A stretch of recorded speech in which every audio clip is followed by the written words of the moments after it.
T shirt ప్రేక్షకులకు నమస్కారం. ఈరోజు మనం బీజగణితం 4వ భాగం చూద్దాం. ఇందులో మనం ఇవాళ నేర్చుకోబోయేది వర్గ సమీకరణాలు.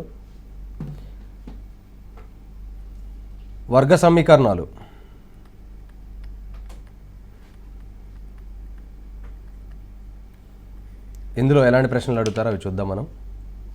వీటికి సంబంధించిన సూత్రాలు, గుర్తుపెట్టుకోవాల్సిన విషయాలు మనం చూద్దాం. మనం ఇప్పుడు ఒక వర్గ సమాసం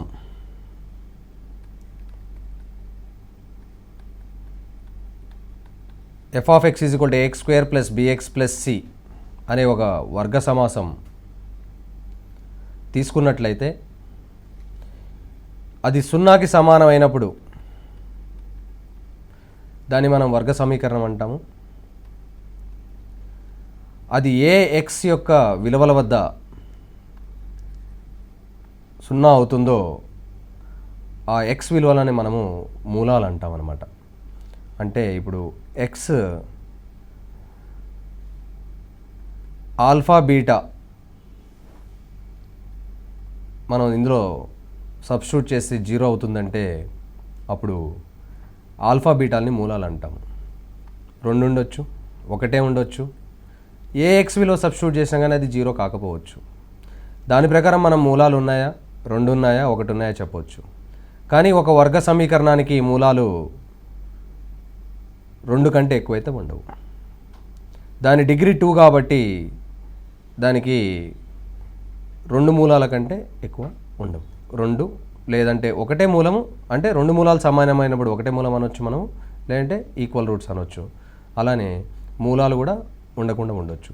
మనం ఇప్పుడు దాని గురించి చూద్దాం అసలు ఏంటి అని. సో ఇప్పుడు ఇందులో ఇది 0 అనుకుందాం మనం ఫస్ట్. అది 0 అయినప్పుడు x విలువ ఎలా కనుక్కోవాలో చూడండి. Step by step procedure. A common తీస్తే మొదటి 2 పదాల్లో మనకి ఇలా వస్తుంది. తర్వాత ఇందులో ఇది a+b² ఆర్ x+y² ఫార్ములాతో పోల్చి చూస్తే, x² + y² + 2xyతో పోల్చి చూస్తే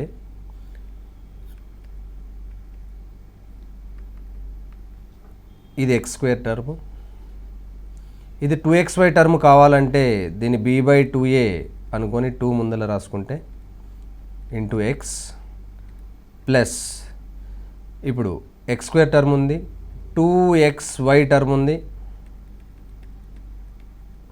మనకి ఇప్పుడు y² లేదు. ఇక్కడ y ఏంటంటే b/2a కాబట్టి y²ని రాసుకుందాం ఫస్ట్. b/2a² అంటే b²/4a². మనం ఏదైతే దీనికి ఎక్స్ట్రాగా యాడ్ చేసామో దాన్ని మళ్ళీ మనం సబ్ట్రాక్ట్ చేసుకుందాము. కొద్దిగా ఇలా మార్పు చేస్తూ దీన్ని ఇలా రాసుకున్న తర్వాత ఈ విధంగా వస్తుంది. ఒకసారి ఈ విధంగా వచ్చినప్పుడు ఇప్పుడు చూడండి, దీని మొత్తాన్ని x+y² ఫార్ములా రాసుకోవచ్చు.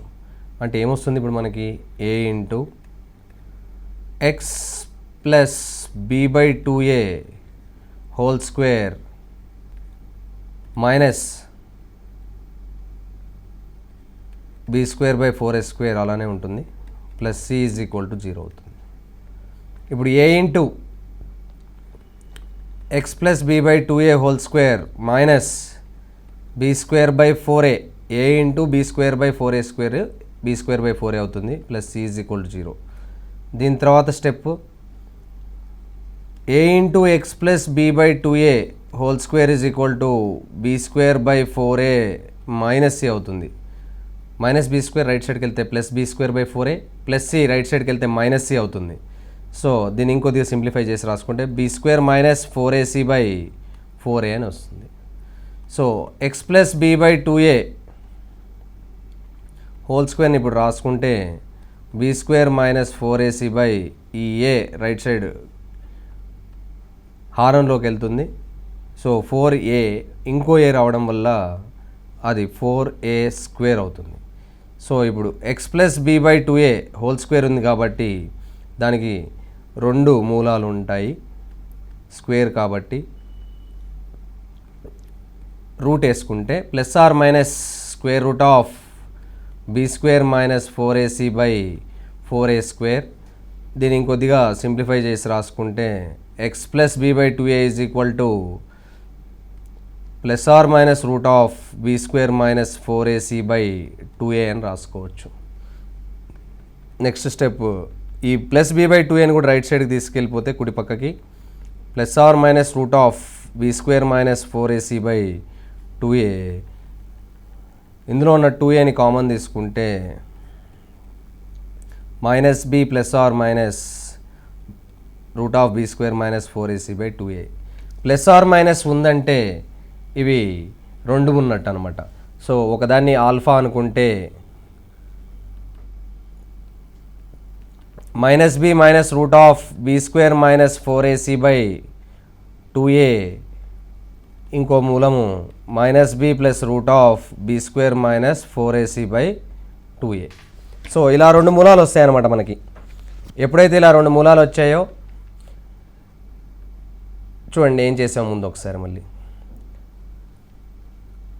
ఒక వర్గ సమీకరణాన్ని తీసుకున్నాము,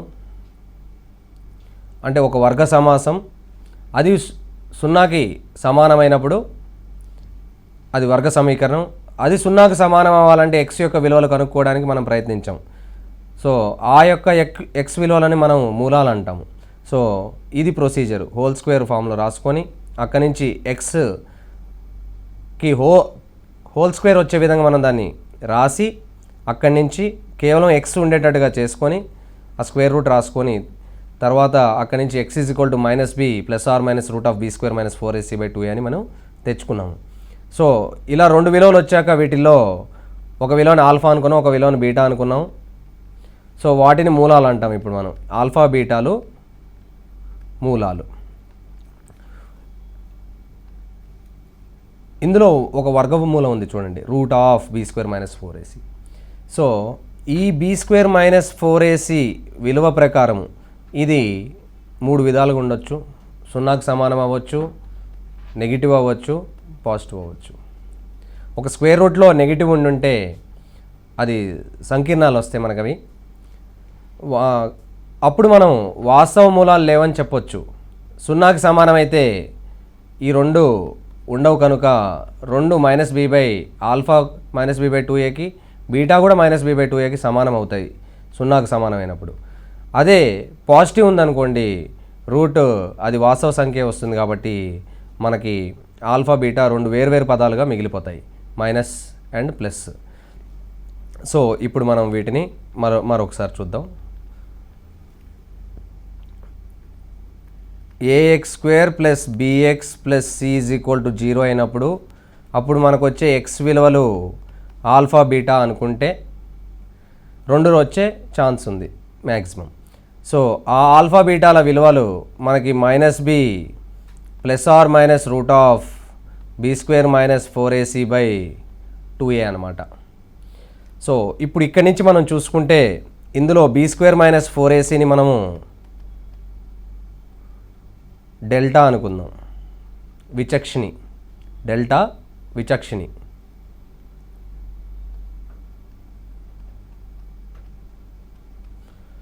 సో దీన్ని విచక్షణి తీసుకుంటే మనకి ముందుగా ఇందులో మనం ఫస్ట్గా చెప్పుకోదగ్గవి, ఇప్పుడు విచక్షణి లెస్ దెన్ 0 ఉంటే అంటే నెగిటివ్ ఉంటే, రూట్లో నెగిటివ్ ఉంటే వాస్తవ మూలాలు ఉండవు. సో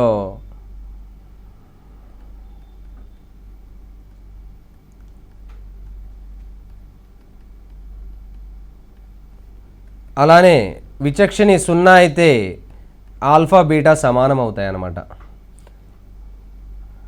అంటే సమాన మూలాలు మరియు వాస్తవాలు. అలానే విచక్షణి గ్రేటర్ దెన్ 0 ఉంటే రెండు alpha not equal to beta ఉండి రెండు వాస్తవ మూలాలు ఉంటాయి అన్నమాట.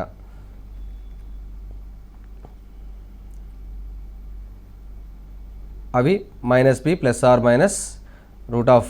సో ఆల్ఫా బీటా రెండు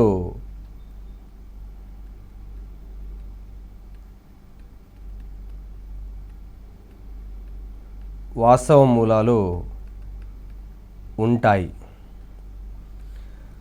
సో ఈ విధంగా మనం ఆల్ఫా బీటా డెల్టా అంటే విచక్షణని చూసి మనం వాటికి వాస్తవ మూలాలు ఉంటాయో లేదో చెప్పొచ్చు. డెల్టా 0 అయినప్పుడు ఆ మూలాలు రెండు సమానమని చెప్పొచ్చు. అంటే ఇక్కడ మూలాలు సమానము.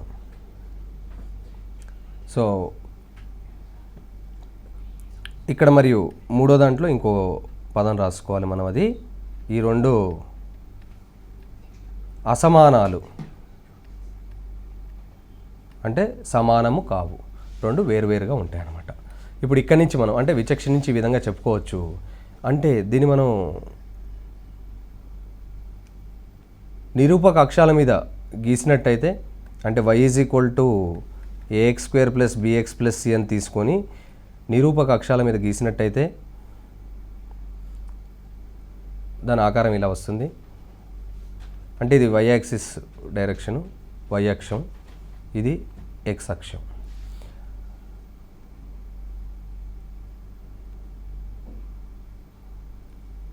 ఇక్కడ విచక్షణి <0 అనమాట. అంటే y 0 ఎప్పటికీ కాదు, అందుకే ఇక్కడ x అక్షాన్ని ఎప్పుడూ తాకలేదన్నమాట. ఇక్కడ డెల్టా 0 ఒకే చోట తాకింది, అంటే రెండు మూలాలు సమానమయ్యాయి, ఆల్ఫా బీటా ఈక్వల్ అయ్యాయి. ఇక్కడ రెండు చోట్ల తాకింది, రెండు చోట్ల x అక్షాన్ని అది తాకిందనమాట. సో ఖండించింది. So delta <0 it intersected. Okay. So y 0 అయినప్పుడు అంటే ax² + bx + c 0 అయినప్పుడు ఎప్పుడు 0 అవుతుంది? ఇది x అక్షాన్ని ఎక్కడ ఖండిస్తుందో అప్పుడు 0 అవుతుంది. సో ఇట్లా విచక్షణి <0 ఉన్నప్పుడు ఇది పరిస్థితి.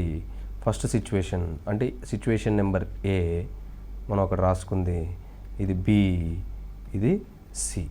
అంటే ఇక్కడ మనము a <0 తీసుకున్నాము, అప్పుడు గ్రాఫ్ పై దిశగా ఉంటుంది. అదే a <0 తీసుకొని ఉంటే గ్రాఫ్ కింది దశగా ఉంటుంది. అది మనం మళ్ళీ చూసుకుందాము. ఇక్కడ x అక్షాన్ని ఖండిస్తుందా లేదా తాకుతుందా, అసలు దాన్ని ఎక్కడా ఖండించకుండా వెళ్తుందా, అది మనం కేవలం విచక్షణ నుంచి చెప్పొచ్చు అనమాట. దీని తర్వాత మనం ఈ వర్గ సమీకరణంలో ఏ విలువ గురించి మాట్లాడుకుందాం.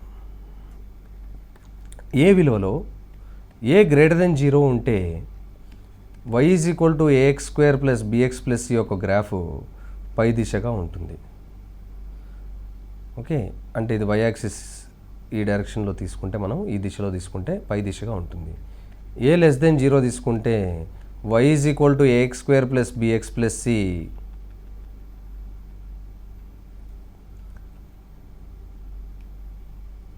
కింది దిశగా ఉంటుందన్నమాట. సో ఇలా ఉన్నప్పుడు మనని మొదటి దాంట్లో ఇక్కడ ఎప్పుడైనా కనిష్ట విలువ అడుగుతారు, a <0 ఉన్నప్పుడు గరిష్ట విలువ అడుగుతారు, అంటే సమాసం ఇచ్చి కూడా అడుగుతారు.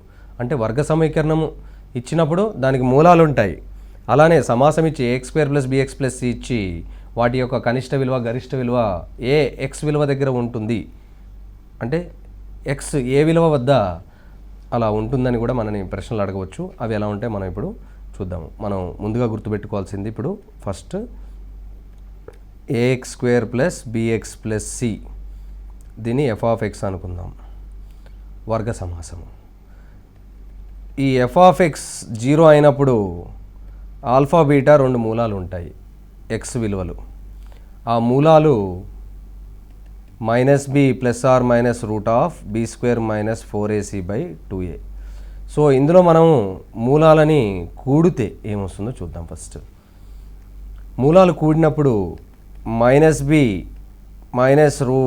(√b² - ఫస్ట్ది మైనస్ అనుకుంటే రెండోది ప్లస్ అనుకుందాం, -b +√b² - 4ac/2a. ఈ రెండింటిని మనం కూడితే -2a కామన్ తీసుకుంటే -b -√ దీన్ని డెల్టా అని రాసుకుందాము. ఇక్కడ +(-) +√ డెల్టా విచక్షణ b² - 4ac డెల్టా అనుకుంటే ఈ విధంగా వస్తుంది. ఇందులో ఈ రెండు తీసేస్తే మనకి -2b/2a అంటే -b/a ఏ వస్తుందన్నమాట. అంటే A x square plus B x plus C ఇస్తే అంటే A x square plus B x plus C 0 అయినప్పుడు ఎక్స్కి వచ్చే విలువలు మూలాలు ఆల్ఫా బీటా, ఆ మూలాలను కూడితే మనకు వచ్చేది -b/a. ఆ మూలాలని గుణిస్తే ఏమొస్తుందో చూద్దాం. -b minus root delta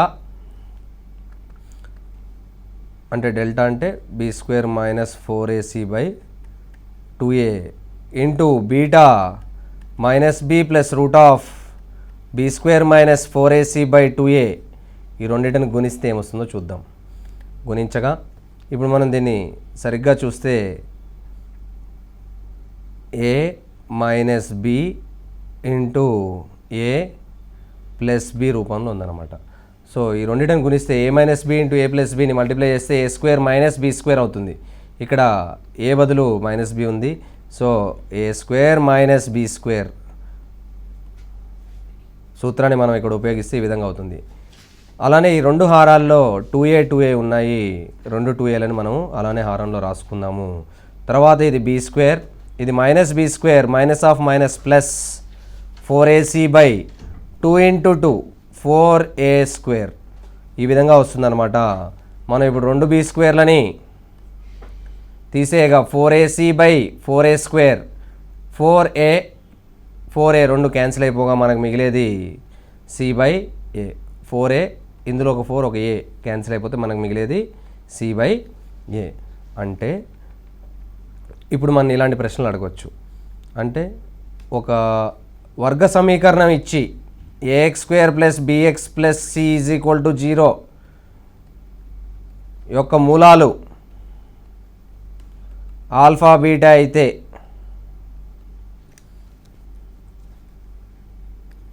α² plus β² ఎంత? విలువ ఎంత? ఇలా ప్రశ్న అడిగారు. ముందు మనము ఆల్ఫా బీటాలో అంటే ఆ మూలాల యొక్క సంబంధము రెండు కలిసి ఉన్నప్పుడు వాటి యొక్క సంబంధము ఏ విధంగా కనుక్కోవచ్చు. ఇందులోంచి ఆల్ఫా ప్లస్ బీటా -b/a మనం ఇప్పుడే చేసాము. అండ్ ఆల్ఫా బీటా ఎంత? c/a. మన ప్రశ్న ఏం అడిగారు? α² ప్లస్ β² యొక్క విలువ అడుగుతున్నారు. α² ప్లస్ β². ఇది మనం ఏ సూత్రంలో చూస్తాము? Alpha plus beta whole square ఏమవుతుంది? α² ప్లస్ β² ప్లస్ 2α β అవుతుంది అనమాట. సో α² ప్లస్ β² ఏం చేయాలంటే alpha plus beta whole square minus 2α β అని రాయొచ్చు అనమాట. ఇక్కడ దీని యొక్క విలువ α² ప్లస్ β². సో అప్పుడు మనకి ఆల్ఫా ప్లస్ బీటా తెలుసు, ఆల్ఫా బీటా తెలుసు కాబట్టి ఆ రెండింటిని తెచ్చి ఇక్కడ సబ్స్టిట్యూట్ చేసుకుంటే మనకు -b/a whole square -2 times of c/a అని రాసుకోవచ్చు. సో ఇక్కడ నుంచి α² ప్లస్ β² యొక్క విలువ కూడా మనం కనుక్కోవచ్చు. b² by a² -2c/a =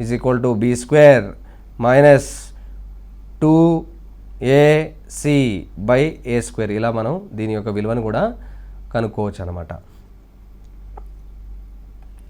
α² plus β² కాదు, ఇంకా వీటి మీద ఇలానే ప్రశ్నలు ఇంకా అడగవచ్చు. 1/α ప్లస్ 1/β విలువ ఎంత? ఆల్ఫా బీటా మూలాలను ఇచ్చి దీని విలువ ఎంత అని అడిగితే కూడా ఏమి లేదు. దీన్ని మనం కొద్దిగా సూక్ష్మీకరించినచో alpha plus beta by alpha beta ఈ రూపంలో రాసుకుంటే 1/α ప్లస్ 1/β అని alpha plus beta by alpha beta అని రాసుకుంటే మనకి ఈ రెండు విలువలు ఎలాగో తెలుసు కాబట్టి అక్కడి నుంచి మనం డైరెక్ట్గా -b/a దీన్ని c/a అని రాసుకుంటే మనకు ఆన్సర్ -b/c అని వస్తుంది. అలానే ఇంకా మరి కొన్ని ప్రశ్నలు ఎలా అయినా అడగొచ్చు. 1/α² ప్లస్ 1/β² అడిగితే ఇది α² ప్లస్ β² బై α² β². ఇందులో కూడా α² β² సపరేట్గా కనుక్కొని ఇందులో సబ్స్టిట్యూట్ చేసుకుంటే అలానే α² β² అంటే ఆల్ఫా బీటా హోల్ స్క్వేర్ అది మనకు డైరెక్ట్గా తెలుసు c/a అని. సో ఈ రెండు విలువల్ని మనం ఆల్రెడీ ఇక్కడ కనుక్కున్నాం α² ప్లస్ β². ఇలా చేసి మనం ప్రశ్నల్ని సులువుగా సాల్వ్ చేయొచ్చు అనమాట. అంటే ఇంకా ప్రశ్నలు ఇంకెన్ని విధాలుగా అడగవచ్చు చూద్దాం మరికొన్ని. ఎలా అంటే ఇప్పుడు ఒక ప్రశ్నని α² by beta plus β² by alpha విలువ ఎంత అని అడిగారు. అంటే ax² plus bx plus c ఇచ్చి = 0 అని ఇచ్చి దాని యొక్క మూలాలు ఆల్ఫా బీటా అని ఇచ్చి α² by beta plus beta square by alpha అని కూడా మన ప్రశ్న అడిగితే దీన్ని ఏ విధంగా సాల్వ్ చేయాలి? దీన్ని alpha cube plus beta cube by alpha beta అని రాసుకోవచ్చు. ఇప్పుడు ఆల్ఫా బీటా విలువ మనకు తెలుసు C/A, but alpha cube plus beta cube యొక్క విలువ ఎలా కనుక్కోవాలి మనం? దాన్ని ఇక్కడ చూసుకోండి. Alpha cube plus beta cube ఎక్కడ వస్తుంది మనకి? Alpha plus beta whole cube. ఏమని రాయొచ్చు? Alpha cube plus beta cube 3 alpha beta into alpha plus beta. మనం ఘన సూత్రాల్లో చూసుకున్నాం వీటిని. సో ఇక్కడ alpha cube plus beta cube ఉంది. ఇందులో ఇప్పుడు దీన్ని alpha cube plus beta cube అంటే మనం దీన్ని ఏ విధంగా రాసుకోవచ్చు? Is equal to alpha plus beta whole cube minus 3 alpha beta into alpha plus beta అని రాసుకోవచ్చు. దీన్ని ఇటువైపు తీసుకొని వెళ్తే దీన్ని ఈ విధంగా రాసుకోవచ్చు. మనకు ఆల్ఫా ప్లస్ బీటా తెలుసు, ఆల్ఫా బీటా తెలుసు, ఆల్ఫా ప్లస్ బీటా తెలుసు. దీని నుంచి alpha cube plus beta cube మనం విలువ కనుక్కొని దాన్ని ఇక్కడ సబ్స్టిట్యూట్ చేసుకోవాలి. అలానే ఆల్ఫా బీటా కూడా మనకు తెలుసు కాబట్టి ఇలా ఎలా ఇచ్చిన ప్రశ్నను మనము సులువుగా సాల్వ్ చేసుకోవచ్చు. కే యొక్క ఏ విలువ వద్ద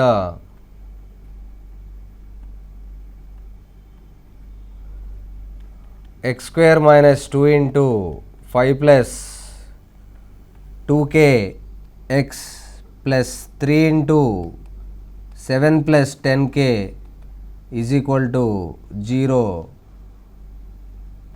మూలాలు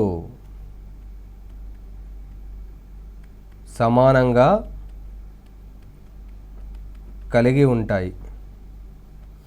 కే విలువ ఎంత? x² - 2 into 5 plus 2k into x plus 3 into 7 plus 10k is equal 0. దాని యొక్క మూలాలు సమానంగా కలిగి ఉండడానికి k యొక్క విలువ ఎంత? ఇప్పుడు ఈ ప్రశ్న మనం ఎలా సాల్వ్ చేయాలో చూసుకోండి. మూలాలు సమానం కావాలంటే దాని విచక్షణి డెల్టా b² - 4ac సమానం అన్నాడంటే ఇది కూడా 0కి సమానమై ఉండాలి. ఇక్కడ విచక్షణ ఏది? ba ఎంత? -2 ఇంటూ 5 ప్లస్ 2k అంటే దీని నుంచి మనం ఏం రాయొచ్చు? -2 into 5 plus 2k whole square b² అంటే -4 ఇంటూ ఏ విలువ ఎంత? 1 ఇంటూ సి ఎంత ఇక్కడ? 3 ఇంటూ 7 ప్లస్ 10k. ఇది ఈక్వల్ టు 0 అయింది. ఇప్పుడు ఇక్కడి నుంచి దీన్ని మనము రాస్తే 4 ఇంటూ 4k² 10k ఇంటూ 2 అంటే 20k plus 25 minus 4 3 12 into 7 plus 10k is equal to 0. మనం దీన్ని ఇందులో 4 కామన్ తీసేస్తే 4 1 4 3. ఇప్పుడు మనకి ఇది next equal to 4k² plus 20k plus 25 minus 3 7s 21 minus 3 into 10 30k is equal to 0. చివరిగా మనకు మిగిలేది 4k² minus plus 20 minus 30 minus 10k plus 4 is equal to 0. దీంట్లో మళ్ళీ ఒక 2 కామన్ తీసేస్తే 2 2 4 2 5 2 2 ఇలా 2 కామన్ తీసేస్తే ఇందులో 2k² minus 5k plus 2 is equal to 0 అవుతుంది. ఈ 2k² minus 4k minus k plus 2 వీటిని కారణాంకాల రూపంలో రాసుకుంటే 2k కామన్ తీస్తే k minus 2 minus 1 into k minus 2 is equal to 0. 2k minus 1 into k minus 2 is equal to 0. ఇలా రెండు కారణాంకాలు వాటి యొక్క మల్టిప్లికేషన్ 0 అయినప్పుడు రెండింటిలో ఏదో ఒకటి 0కి ఈక్వల్ ఉండాలి. 2k మైనస్ 1 0 పెడితే k ఈజ్ ఈక్వల్ టు 1/2 వస్తుంది. k మైనస్ 2 0 పెడితే k ఈజ్ ఈక్వల్ టు 2 అని వస్తుంది. అంటే k విలువ ఇక్కడ 1/2 కానీ 2 అయి ఉండాలన్నమాట. x² minus 2 times of 5 plus 2k into x plus 3 into 7 plus 10k is equal 0. మూలాలు సమానం అని ఇచ్చారు. మనం అక్కడి నుంచి k చేసుకుంటే కేలో మళ్ళీ ఒక వర్గ సమీకరణం వచ్చింది. ఈ వర్గ సమీకరణం నుంచి మనం b² minus 4ac is equal to 0 అని చేసుకుంటే అక్కడి నుంచి మనకు మళ్ళీ ఇంకో వర్గ సమీకరణం వచ్చింది. ఈ వర్గ సమీకరణానికి కూడా మనం ఇక్కడే డైరెక్ట్గా మూలాలు వేసుకోవచ్చు. -b plus or minus b అంటే minus of -5 +5 root of plus or minus root of b square -5 square 25 minus 4 into a into c 4ac 4 into 2 into 2 16 by 2a ఎంత ఇక్కడ k స్క్వేర్ యొక్క గుణకం ఎంత ఇక్కడ 2 ఇంటూ 2 ఇది రాసుకుంటే మనకి ఇక్కడే 5 plus or minus 25 minus 16 9 root 9 is 3 by 4 అంటే 8/4 లేదా 5 మైనస్ 3/4 అంటే 2/4 అవుతుంది. 8/4 అయితే 2 వస్తుంది, 2/4 అయితే 1/2 వస్తుంది అనమాట. మనకి ఈ విధంగా మనకి ఇలా అయినా చేసుకోవచ్చు, కానీ మనకి ఇక్కడ కారణాంకాలుగా రాసుకోగలిగితే ఆ విధంగానైనా మనం సాల్వ్ చేసుకోవచ్చు ఒక వర్గ సమీకరణాన్ని. అంటే వర్గ సమీకరణానికి మనం డైరెక్ట్గా సూత్రం వేసుకోవచ్చు, లేదంటే ఇలా కారణాంకాలుగా రాసి చేసుకోవచ్చు.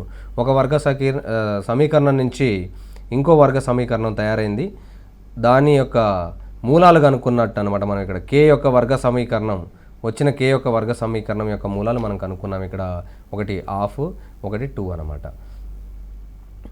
ఇదే విధంగా మనం ఇంకా ఈ వర్గ సమీకరణాలకు సంబంధించి ఆ వర్గ సమాసం ఒకటి ఇచ్చారనుకోండి, ax square plus bx plus c వర్గ సమాసం ఇచ్చి దాని యొక్క కనిష్ట గరిష్ట విలువలు కనుక్కోండి. అలానే అది కనిష్ట గరిష్ట విలువలైనప్పుడు ఆ x యొక్క విలువను కూడా కనుక్కోమని ఇలాంటి ప్రశ్నలు అడుగుతారు ఈ పోటీ పరీక్షల్లో. సో ఖచ్చితంగా మనం ఇక్కడ ముందుగా డయాగ్రమాటికల్గా అర్థం చేసుకుందాము. ఆల్ఫా బీటా వాటి యొక్క మధ్య బిందువు ఆల్ఫా ప్లస్ బీటా/2 అని తీసుకుంటే ఆల్ఫా ప్లస్ బీటా విలువ ఎంత?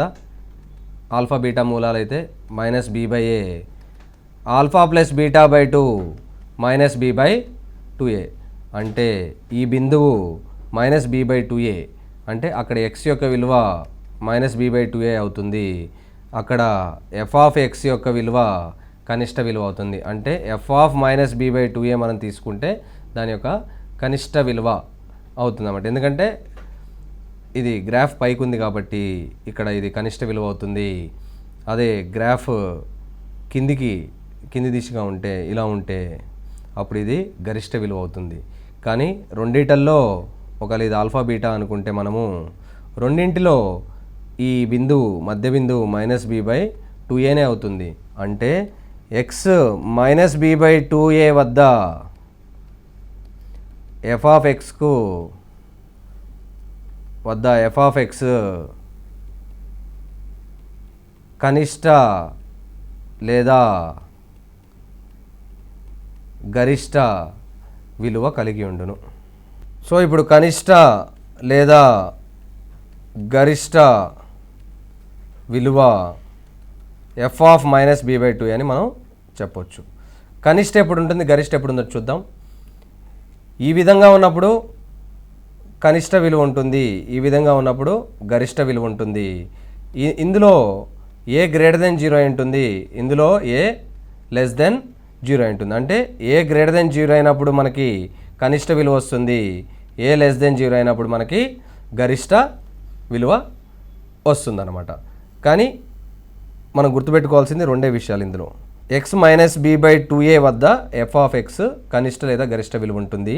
ఆ కనిష్ట లేదా గరిష్ట విలువ ఎంత అంటే f ఆఫ్ -b/2a విలువ అనమాట. అంటే x -b/2a తీసుకెళ్ళి మనం ax² + bx + cలో పెడితే మనకి దాని యొక్క f ఆఫ్ x యొక్క కనిష్ట లేదా గరిష్ట విలువ వస్తుంది. ఈ విధంగా దీని మీద కూడా ప్రశ్నలు ఉంటాయన్నమాట. శేష సిద్ధాంతం. x యొక్క బహుపది f ఆఫ్ xను x - ఆల్ఫా చేత భాగించిన దాని యొక్క శేషం f ఆఫ్ ఆల్ఫా అవుతుందన్నమాట. అనగా ఇప్పుడు మనం కొన్ని ప్రశ్నలు చేయాలి దీని మీద, అప్పుడు మనకి అర్థమవుతుంది. చూడండి, x² + x + 3 దీన్ని మనము x - 1 చేత భాగిద్దాం. అంటే ఇప్పుడు 5ని 3తో ఎలా భాగిస్తాం? 3 × 1 = 3, 2 శేషంగా మిగులుతుంది అనమాట. అదేవిధంగా మనం ఇక్కడ దీన్ని కూడా భాగిస్తే ఎక్స్ స్క్వేర్ రావాలంటే ఎక్స్ మైనస్ 1 ఎక్స్ తోటి మల్టిప్లై చేస్తాం. ఎక్స్ మైనస్ 1 ఇంటూ ఎక్స్ అంటే 3 ఇంటూ 1 3 రాసినట్టే. X minus 1 into X X square minus X తీసివేస్తే ఇది 2x ప్లస్ 3 అవుతుంది. అలానే మళ్ళీ 2తో మల్టిప్లై చేస్తే 2x minus 2 into X minus 1ని మల్టిప్లై చేస్తే 2x మైనస్ 2 మైనస్ ఇది ప్లస్ అవుతుంది. సో తీసివేస్తే ఇక్కడ 3 ప్లస్ 2 5 శేషంగా మిగులుతుంది. దాన్నే మనము ఇప్పుడు ఎక్స్ మైనస్ 1ని ఎక్స్ మైనస్ ఆల్ఫాతో పోలిస్తే ఈ రెండింటిని పోల్చి చూస్తే ఇక్కడ మనము ఎఫ్ ఆఫ్ ఆల్ఫా శేషం అన్నాం కాబట్టి అలానే ఎఫ్ ఆఫ్ 1 శేషముగా వస్తుంది అంటున్నాం. అంటే F of X X square plus X plus 3 తీసుకుంటే అంటే F of X X square plus X plus 3 అని మనం తీసుకుంటే ఎక్స్ మైనస్ 1 చేత మనం భాగించగా ఎక్స్ మైనస్ ఆల్ఫాతో పోల్చి చూస్తే ఎఫ్ ఆఫ్ ఆల్ఫా శేషం అని మనం ఎలాగా ఈ సిద్ధాంతంలో చెప్పుకున్నామో ఎక్స్ మైనస్ 1తో భాగించగా ఇక్కడ ఆల్ఫా 1 కాబట్టి ఎఫ్ ఆఫ్ 1 దాని శేషమై ఉండాలి. సో ఎఫ్ ఆఫ్ 1 ఎంత అంటే 1 స్క్వేర్ ప్లస్ 1 ప్లస్ 3 ఎంత అవుతుంది 1 ప్లస్ 1 ప్లస్ 3 5 అని వస్తుంది. మనం డైరెక్ట్గా భాగించినా అదే వచ్చింది, లేదంటే ఈ సిద్ధాంతాన్ని వాడుకున్నా ఇలానే వచ్చింది. సో ఇది ఒక లాగా, ఇది రెండో రకం. మనం ఇది శేష సిద్ధాంతం డైరెక్ట్గా వాడుకున్నాము, ఇది డైరెక్ట్గా మనం భాగించేసాము. అలానే ఇప్పుడు ఒక ప్రశ్న ఇస్తాను, మూడో రకంగా ఎలా చేయాలి శేషాన్ని కనుక్కోవడానికి కొన్ని పెద్ద ప్రశ్నల్లో 1, 2 చూసాం కదా. ఇప్పుడు మూడో రకం చూద్దాం. చూడండి, ఒక ప్రశ్న తయారు చేస్తాను. F of X is equal to X power 5 minus 17x power 4 plus 17x cube minus 17x square plus 17x minus 15 ను ఎక్స్ మైనస్ 16 చేత భాగించగా వచ్చే శేషం ఎంత?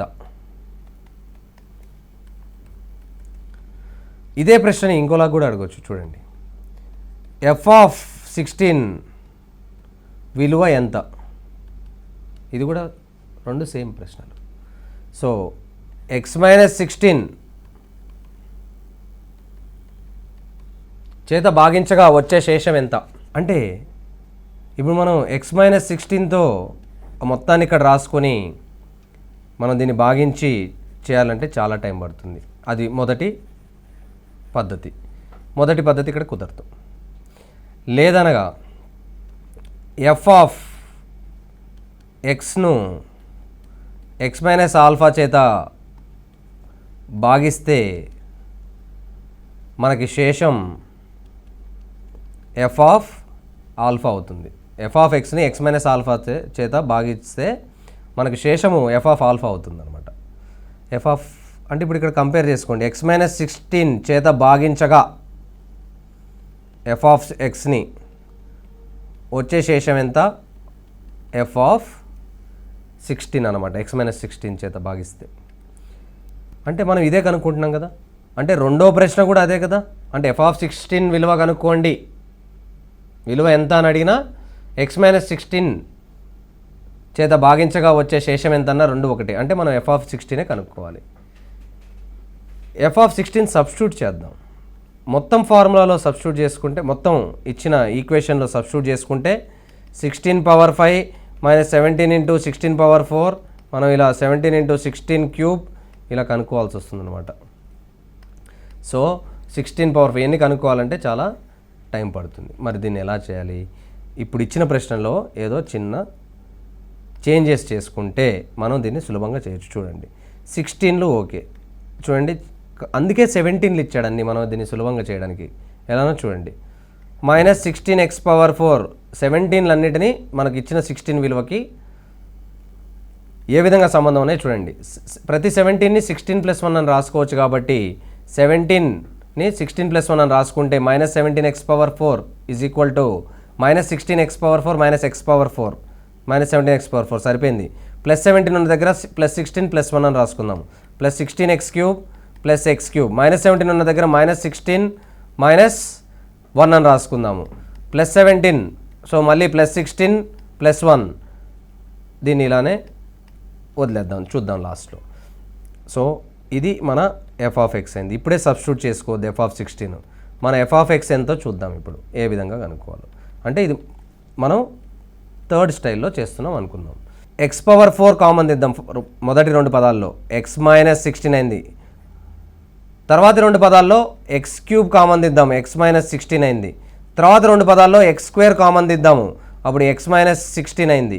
తర్వాత 2 పదాల్లో మళ్ళీ -x కామన్ తీద్దాము, అది x - 16 అయింది. తర్వాత దాంట్లో కూడా మనము ప్లస్ x - 16 ఉందనుకుందాం. అంటే 15 ఏమని రాయాలి, -16 +1 అని రాసుకోవచ్చు. అప్పుడు -15 అయిందిగా, అంటే మనకు +1 లాస్ట్లో మిగిలిపోతుంది అనమాట. చూడండి, ప్రతి 2 పదాల్లో x⁴, x³ x² x ఇలా మనం కామన్ తీసుకుంటూ వెళ్ళాము. ఎందుకు అలా కామన్ తీసామంటే x - 16 వచ్చే విధంగా కామన్ తీసాం ప్రతి 2 పదాల్లో. అలా చేయగా మనకి ఇలా మిగిలింది. సో ఇందులో మనకి ఇప్పుడు f(16) అంటే x16 సబ్స్టిట్యూట్ చేయండి. 16⁴ కనుక్కోవాల్సిన అవసరం లేదు మనకి. x16 పెడితే ఇది ఏమవుతుంది, 16 - 16 0, ఇది -0, ఇది కూడా 0 కదా, -0 ప్లస్ x² అంటే 16² × 16 - 16 0, -x ఇంటూ -16 ఇంటూ 16 - 16 అంటే -0 ప్లస్ అగైన్ ఇక్కడ 16 - 16 0, చివరగా మనకు మిగిలింది 1. అంటే f(16) 1 అంటే x - 16 చేత f(x)ని భాగిస్తే మనకు వచ్చే శేషము f(16) యొక్క విలువ అది 100 అని మనకు వస్తుందన్నమాట. అంటే మనం ప్రశ్నని బట్టి కొద్దిగా మార్పులు చేర్పులు చేసుకొని ఈ ప్రశ్నల్ని సాల్వ్ చేయాలి. డైరెక్ట్గా శేష సిద్ధాంతాన్ని వాడేస్తే ఇక్కడ 16⁴, 16⁴ ఇవన్నీ కనుక్కోవాల్సి వస్తుంది డైరెక్ట్గా మొదటి దాంట్లోనే సబ్స్టిట్యూషన్ చేసుకుంటే. సో ఇలా కొన్ని మార్పులు చేర్పులు చేసుకుంటూ చేయాలందుకే 3వ విధంగా కూడా నేర్చుకుందామని చెప్పాను అనమాట. శ్రేణులు మనకి పరీక్షల్లో అడిగే ప్రశ్నల్లో ముఖ్యంగా 3 శ్రేణులు ఉండేవి. ఈ 3 శ్రేణులు మనం చూద్దాం ఇప్పుడు. ఒకటి అంకెశ్రేణి, ఒకటి గుణశ్రేణి, ఒకటి హరాత్మక శ్రేణి. అందులో అంకెశ్రేణి అంటే ఏంటి, వీటిలో మెయిన్గా అంకెల మధ్య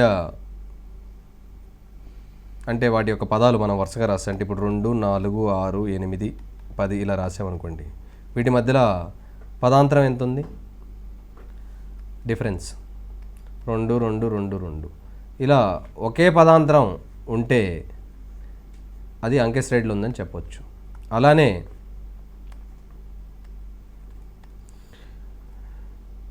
2ను మళ్ళీ 2తో గుణిద్దాం. 4, 4 2 8, 8 2 16, 16 2 32.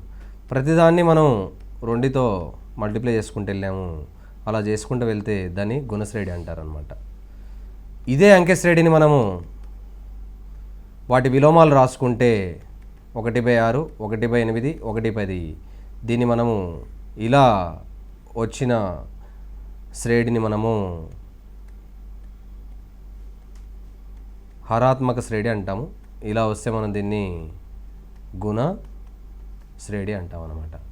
సో మనం ముందుగా అంకెశ్రేణిలో మనం నేర్చుకుంది ఏంటి, వాటి యొక్క భేదము, 2 పదాల మధ్యలో పదాంతరము, అంటే 2 వరుస పదాల మధ్యలో పదాంతరము సమానంగా ఉంటుందన్నమాట మొత్తం అన్ని పదాలలో.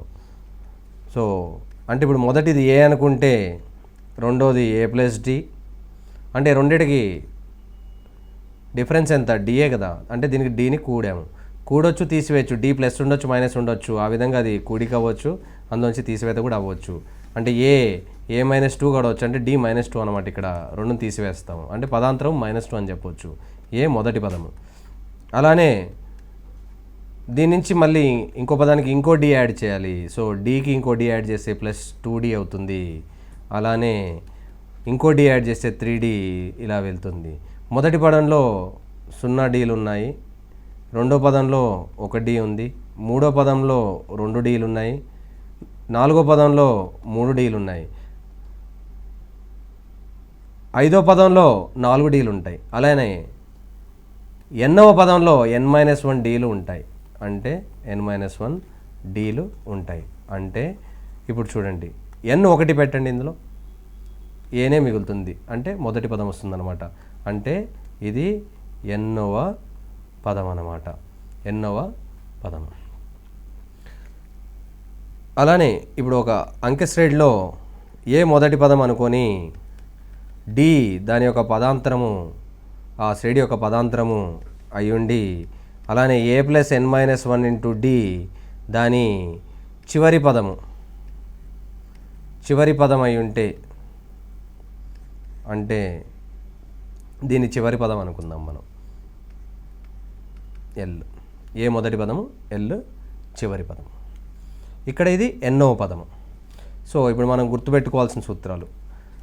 అంకె శ్రేణిలో ఎన్నవ పదము ఎలా రాసుకోవాలి? ఎన్నవ పదము ఏ ప్లస్ ఒక ఎన్నులోంచి ఒక 1 తీసేసి n-1 ఇంటూ డి అని రాసుకోవాలి. ఏ మొదటి పదము,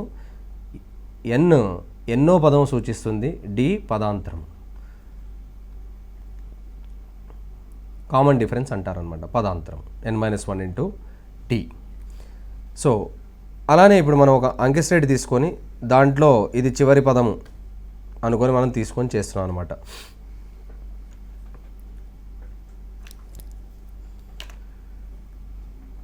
సో ఈ ఇచ్చిన అన్ని పదాల మొత్తం కనుక్కోవాలి.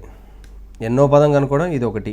అలానే ఇచ్చిన అన్ని పదాల మొత్తం కనుక్కోవడం అంటే ఏ ప్లస్ డి, ఇలా ఏ ప్లస్ n-1 ఇంటూ డి, ఇదే మన ఆఖరి పదం ఎల్ అన్నమాట.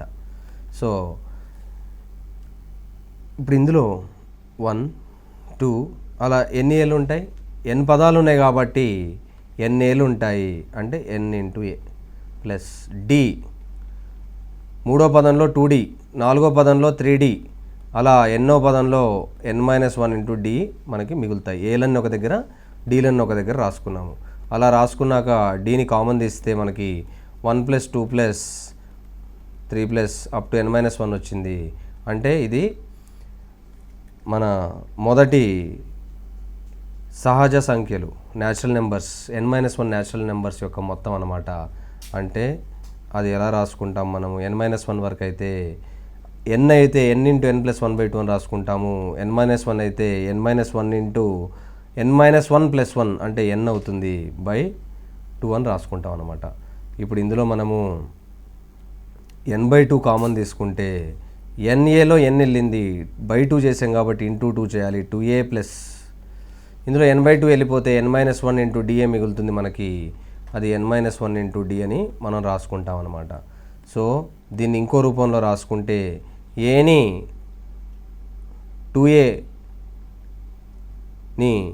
2aని a ప్లస్ ఏ అని రాసుకుంటే మనకి ఈ విధంగా వస్తుంది. n-1 into D n/2 into A plus, ఇది చివరి పదం అవుతుంది, ఏ ప్లస్ ఎల్ అవుతుంది అనమాట. అంటే n/2 ఇంటూ మొదటి పదం ప్లస్ చివరి పదం అని కూడా రాసుకోవచ్చు మనము. లేదంటే 2a + n-1 ఇంటూ డి అని కూడా గుర్తుంచుకోవచ్చు. సో మనం ఇప్పుడు ఒక అంకె శ్రేణి ఏ ప్లస్ డి, ఏ ప్లస్ 2d ఇలా ఇచ్చి ఏ ప్లస్ n-1 ఇంటూ డి ఇస్తే ఎన్నో పదము ఏ విధంగా రాసుకోవచ్చు? ఏ ప్లస్ n-1 ఇంటూ డి అని రాసుకోవచ్చు. అలానే n పదాల మొత్తము ఏ విధంగా రాసుకోవచ్చు? n/2 into 2a + n-1 into D అని కూడా రాసుకోవచ్చు. అలానే దీన్నే n/2 ఇంటూ మొదటి పదము ప్లస్ చివరి పదం అని కూడా మనము దీన్ని రాసుకోవచ్చు అన్నమాట. ఈ విధంగా మనకి అంకె శ్రేణులు, ఈ సూత్రాలు ఖచ్చితంగా గుర్తుపెట్టుకోవాలి. ఇప్పుడు మనం గుణశ్రేణి చూద్దాము. ఇందులో గుణించుకుంటూ వెళ్తాము.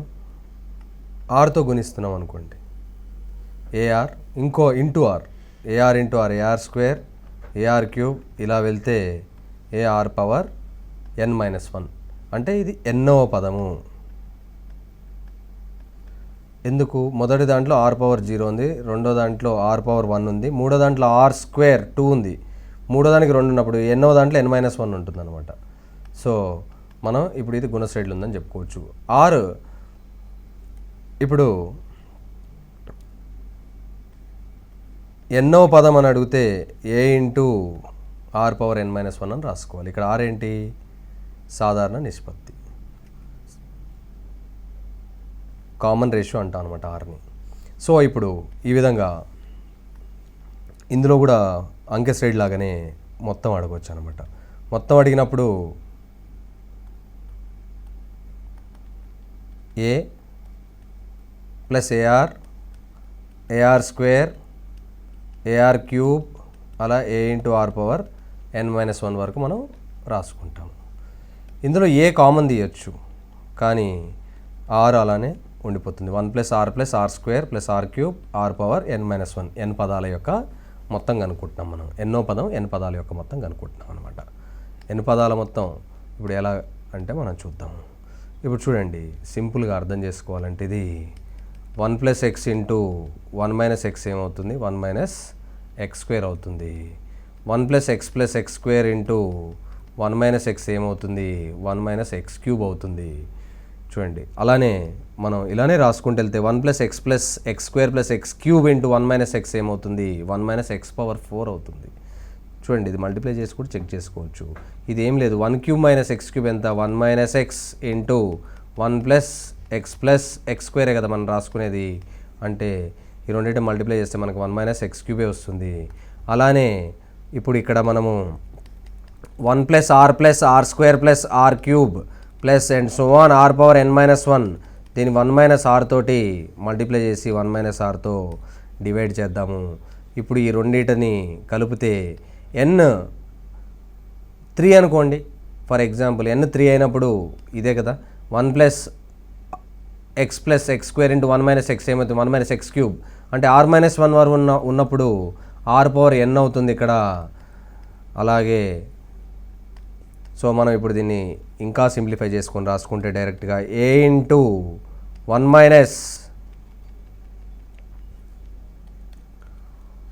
r power n divided by 1 - r అవుతుంది. లేదా ఏ ఇంటూ మైనస్ కామన్ ఇస్తే ముందు r రాసుకోవాలనుకున్నా రాసుకోవచ్చు. r power n - 1 by r - 1 అయినా రాసుకోవచ్చు. 1 - r power n by 1 - r అయినా రాసుకోవచ్చు. ఇలా దీని యొక్క మొత్తం మనం కనుక్కోవచ్చు. అంటే ఇప్పుడు గుణశ్రేణిలో మనం గుర్తుపెట్టుకోవాల్సినవి కొన్ని పదాలు ఉన్నాయి, కొన్ని సూత్రాలు ఉన్నాయి. అవి ఏంటో మనం చూద్దాము. అంటే ఇప్పుడు ఒక గుణశ్రేణి ఇస్తే ఏఆర్ స్క్వేర్ ఇలా ఇస్తే దాంట్లో ఎన్నవ పదము A into R power n - 1, n పదాల యొక్క మొత్తము A into R power n - 1 by r - 1 అని రాసుకోవచ్చు. లేదంటే A into 1 - r power n by 1 - r అయినా రాసుకోవచ్చు అనమాట.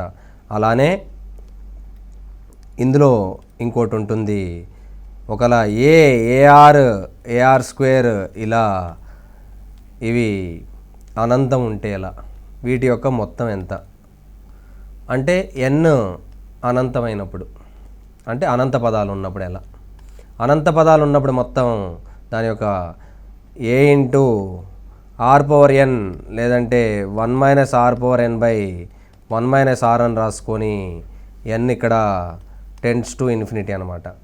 So n tends to infinity అయినప్పుడు ఖచ్చితంగా ఇలాంటి ప్రశ్నలో r < 1 ఇవ్వాలన్నమాట. లేకపోతే మనం దాన్ని ఇక్కడ సులభంగా సాల్వ్ చేయలేము. r < 1 ఇస్తే అంటే r 1/2 అనుకుందాము. సపోజ్ r 1/2 అయినప్పుడు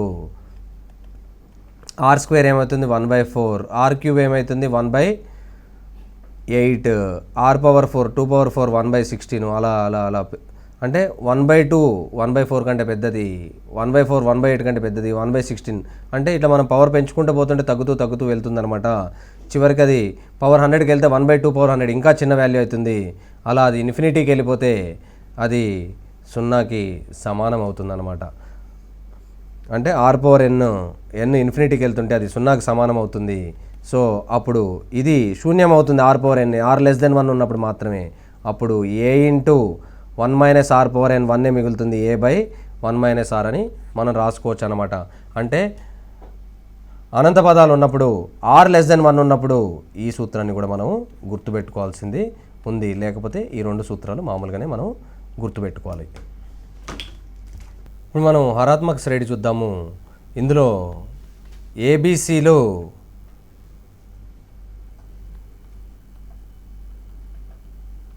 హరాత్మక శ్రేణిలో ఉన్నాయని మనం చెప్పుకోవాలంటే 1/a 1/b 1/c అంక శ్రేణిలో ఉండాలి.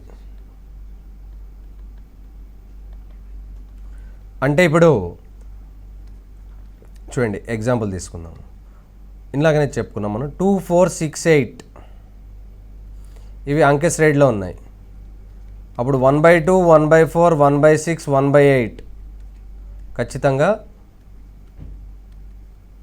హారాత్మక శ్రేణిలో ఉంటాయి. ఎందుకంటే వీటి యొక్క విలోమాలు తీసుకుంటే మనము, అంటే 1/2 యొక్క విలోమము 2, 1/4 యొక్క విలోమము 4, 6 1/6ది 6, 1/8ది 8, అవి 2 4 6 8 ఇవి అంకె శ్రేణిలో ఉంటాయి. కాబట్టి 1/2 1/4 1/6 1/8 హరాత్మక శ్రేణిలో ఉంటాయి. అంటే దీన్ని ఏబిసి అనుకుంటే ఇది 1/a, ఇది 1/b, ఇది 1/c అవుతుంది. 1/a 1/b 1/c అంకె శ్రేణిలో ఉంటాయి. సో ఈ విధంగా అవి హరాత్మక శ్రేణిలో ఉంటాయన్నమాట. అంటే ఇప్పుడు మనం చివరగా వీటిలో ఇంకా థియరీ పార్ట్, అంకె మధ్యమం, గుణ మధ్యమం, హరాత్మక మధ్యమం, మనం వాటి గురించి తెలుసుకోవాలి. అంక మధ్యమం, దాని అర్థమెటిక్ మీన్ అంటాం మనం ఇంగ్లీష్లో. అంక మధ్యమం 2 అంకెలు 2 పదాలు ఇచ్చి వాటి యొక్క అంక మధ్యమం కనుక్కోమంటే a+b/2. అంటే ఇప్పుడు 2 4 6 మనం ఎగ్జాంపుల్ తీసుకుంటే 2 6 యొక్క మీన్ 2 + 6/2 8/2 4 వస్తుంది అన్నమాట. ఎందుకంటే ఇది అంక శ్రేణిలో ఉంది కాబట్టి. అందుకే మనం వీటిని 2 6 యొక్క అంక మధ్యమము a+b/2 అని తీసుకుంటాము.